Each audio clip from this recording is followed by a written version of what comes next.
Masjid Ngangok Wali terletak di Dukuh Ngangok, Desa Kramat, Kecamatan Kota Kudus. Usianya saat ini mencapai 465 tahun atau 4,5 abad. Konon, masjid ini dibangun Sunan Kudus pada tahun 1556 Masehi dan sudah dipugar 3 kali.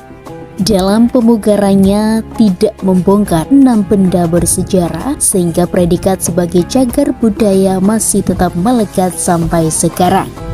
Ke-6 benda bersejarah tersebut menurut cagar budaya Dinas Pariwisata dan Kebudayaan Kudus, yakni tiang soko guru yang berjumlah 4 buah dan terbuat dari kayu jati, soko-soko guru pendamping 12 buah, mustoko masjid dari bahan tanah liat, genting sirap di bawah mustoko yang juga terbuat dari tanah liat, 2 sumur, 1 sumur berada di dalam dan 1 sumur lainnya di luar komplek masjid dan tempat air wudhu yang berbentuk sumur kecil.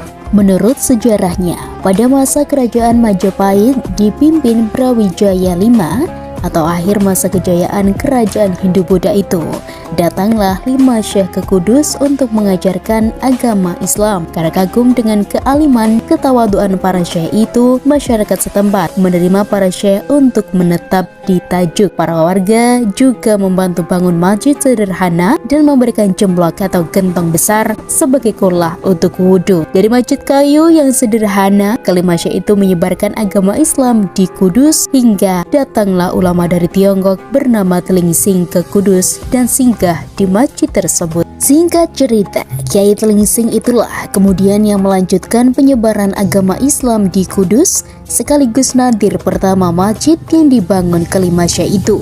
Setelah sekian tahun menyebarkan agama Islam di Kudus, Kiai Tlingsing berniat mencari penerus karena usianya yang sudah sepuh. Kiai Tlingsing kemudian keluar masjid dan tengok-tengok mencari seseorang untuk dijadikan penerus. Saat tengok-tengok atau inga-ingo istilah Jawanya, Kiai Tlingsing melihat Syed Jafar Shodiq yang datang dari selatan.